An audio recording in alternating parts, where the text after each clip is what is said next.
Never have enough time to play it all.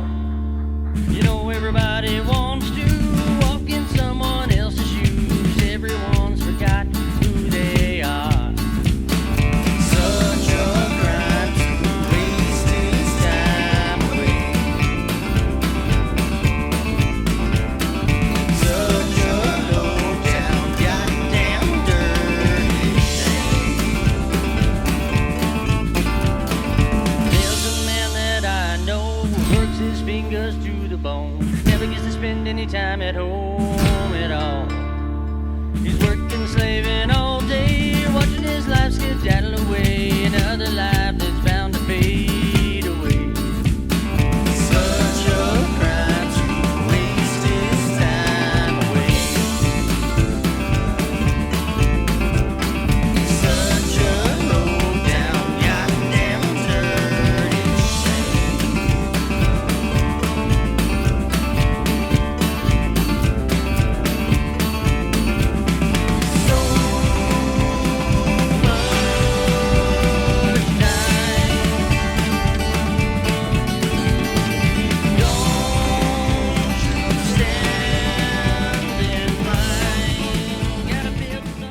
Hello, welcome to Otter Creek in Rio Grande. This is Building Silver Gulch Maquette. So I have a lot to say about this, and Boomer is the one who is to blame for what's going on here. And some of you might be looking at this right now and going, okay, that's way over the top, way too much time and energy to bother with. And I would be lying if I didn't kind of run that through my head as well when I considered doing this. But bottom line, the reason you do something like this is to prevent a one step forward, three steps backwards kind of thing. At least that's the way I'm viewing it. The point is to find out if I can do what I want to do in the space available to me, or am I going to get, a month or 2 months down the road working towards a goal and find out that this either looks like crap or I actually can't even do it. So that's why I went ahead and decided to attempt it. And the most tedious thing about this so far has been the measuring and coming up with something that fairly accurately represents what's there. And I went with a 1-to-4 ratio so that I would have a decent size that I think I could fairly accurately represent the buildings there and all of the spatial dynamics of the layout. So the 1-by-4 ratio, is 1 foot in the real world equals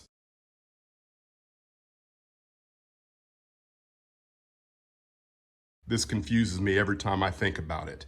From this end of the layout to right here is 96 inches in the real world. It's 24 inches on the model, which is a 1-to-4 ratio.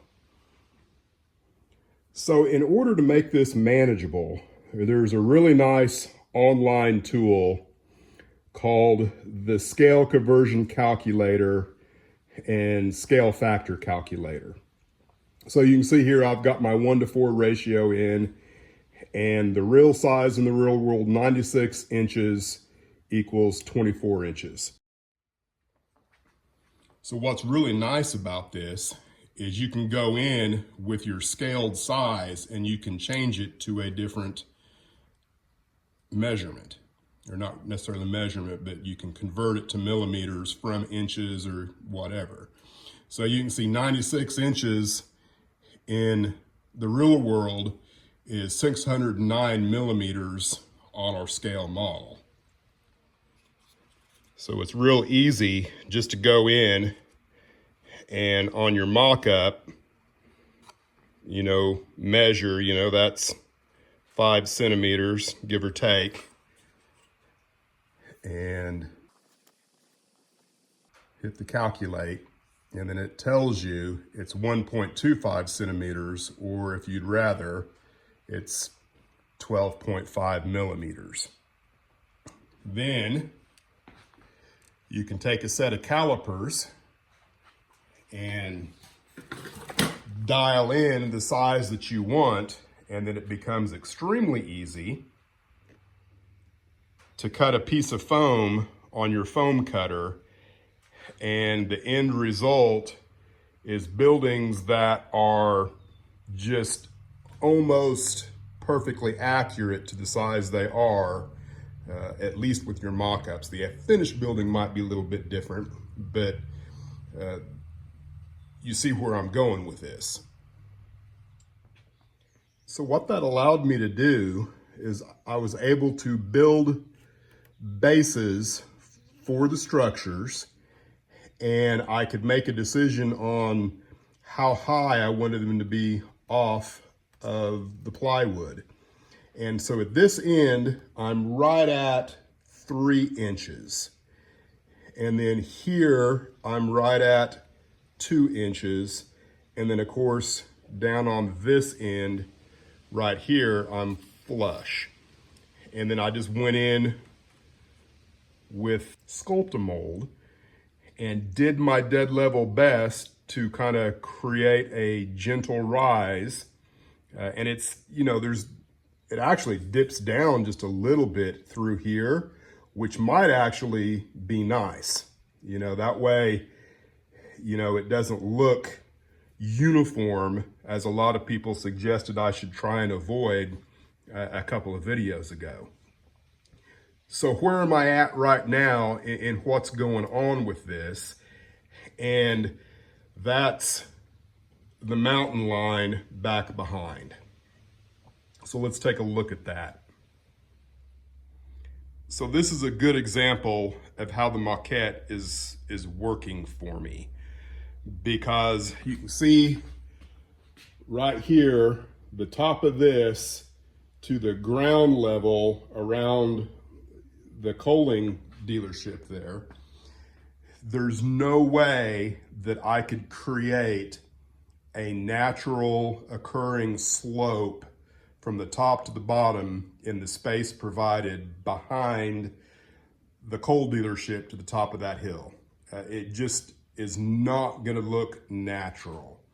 So just by putting this in here, I can already see that some of that's not gonna work the way I would like for it to work. Now, down on this end, you can see that this is much more reasonable. This is looking a little more like nature could have made that happen. So I'm looking more along the lines of coming down with the top of that, you know, by another 2 inches or so. Let's go in the layout room and take another look at what I'm trying to accomplish. So the goal here is to create a ridge line that comes through here and hopefully blocks the view at least to where the yard starts over here for frying pan. I don't think there's any way I can completely block the view all the way to frying pan, but that would be optimal, okay? And you can see here, I've got the measuring stick there telling me that in order for me standing here now to not see the mine over there, we're looking at right at 9 inches or so of height that I would have to obtain in order to block that view. And I believe that that is pretty consistent throughout. And I can have it dip down in a few places and not have to worry about anything. The problem is that the base of your mountain is probably not going to be right in a few places. And you know what I mean by that is that there's a naturally occurring phenomenon, or whatever you want to call it, that happens with hills, because this really is more of a hill than it is a mountain, that for every foot of elevation you have, the base of that rise is going to be wider than the top. You know, if you pour salt onto a table, you know, for every inch of height that your salt gets, it spreads out on the table, and that's a naturally occurring event. There's a term for it. I don't know what it is.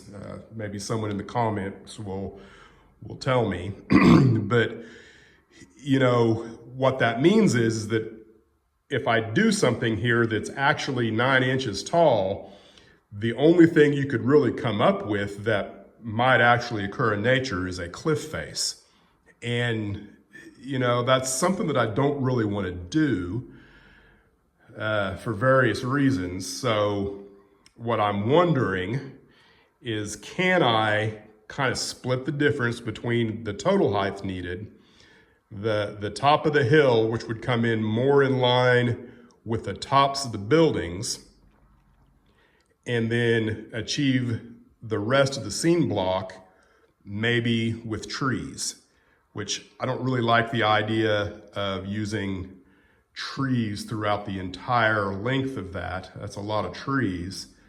But, you know, that's where I'm at. That's what the maquette is kind of forcing me to think about in real terms of, how do I get to where I want to go? Now, another option that I haven't given real serious thought to yet, but is kind of available, I suppose, is I could come in here somewhere in this area, and I could create a backdrop that ran the entire length and then tapered off over on this end of the loop there somewhere, so that I could build the mountain up to the backdrop, then have painted mountains and blue sky beyond that. And you might be able to make some of that a little more believable than just having a hill itself. I don't really want to do that because there's definitely some engineering issues in here, and you're still going to end up with kind of the same issue on this side, where there's not a lot of distance from this track to where the center line would be of your ridge line. So you'd have to have a painted backdrop on this side as well. So that means laminating 2 pieces of hardboard together and doing it that way. So that's an option, but I'm going to continue on the maquette and see maybe what I can accomplish without a backdrop. Another thing that eventually I will do, once I come up with what I think is going to work on the maquette, I think I'm going to transfer that to cardboard and then put that cardboard in here just to see what it's going to look like. And I guess we'll just have to see where this goes, because I don't really know, but I'm enjoying the process. Now, another thing to consider that I haven't really talked about in these things that I'm talking about is the perspective. And optimally, I would like to be the perspective to be from the standing position that an operator is viewing the layout at. That's optimal for me. Now, the second you drop down to ground level, things become a lot easier to block the view of what lies beyond the town. You know, if you're little HO scale dude here with the shotgun looking at the town, you know, there's no way, even with the buildings, that can you see frying pan. So that's a whole nother thing to consider. So I'm not going to lose a lot of sleep if I can't get the height that I want. It just means that an operator will see more of the railroad from the standing position. But most of my photography is probably going to be taken from a lower level anyway, and you can kind of pick and choose where you put your camera based on the topography of the area that you're trying to photograph.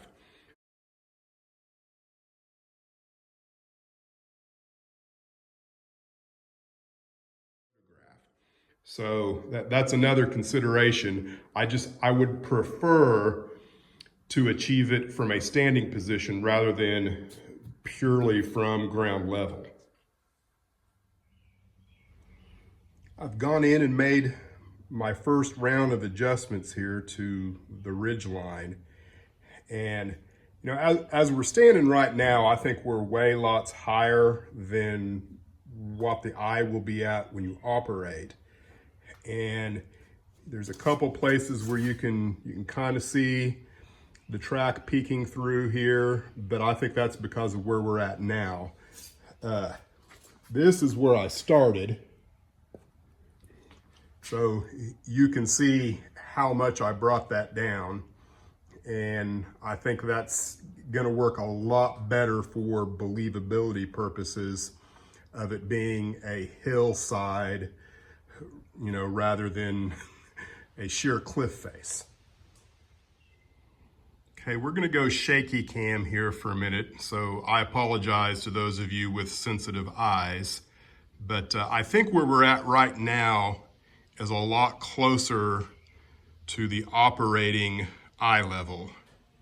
And then of course, if you come down here, you can see what it looks like from HO figure scale. One of the things that I'm gonna try and do is, I'm gonna hold this still, if I can, is here at the end of Gregory Street, the road is gonna go, it's gonna wrap around and then probably disappear back here. I'll figure that out here in a minute. But I also want the road to continue through here and then wrap around this way. And so it kind of looks like there's something beyond the end of Gregory Street, kind of an illusion of depth. Then, as you walk around with the train from this end, again, I apologize, shaky cam, right in here somewhere, I would like to have another little postage stamp scene, maybe just a simple log cabin or an abandoned mine, something in this area. And then at some point, you should be able to kind of peek through the trees and the mountains and maybe still see down Gregory Street. That's a goal. Whether or not I achieve it, I don't know. So right now, everything is just in there loose. I think the next step is going ahead and getting some toothpicks and gluing that ridgeline down, then figuring out a way to fill in some of the gaps so I'm not using, 15 pounds of Sculptamold to create the landscape. I've got a bit of an experiment going on here. And even though this looks like I've thrown some rice in there, it's not rice. It's actually top secret government documents run through a industrial shredder. And all I did was put them in a container, just a little bit of water, enough to get everything nice and wet, and then kind of wring out the excess moisture. And then I went in with standard Elmer's white glue, full strength, and created this mess. Now, if it dries, I think it'll be pretty cool. The one thing that I'm concerned about at the moment is that it's just never gonna dry. So I'm not gonna do any more other than what I've done right here.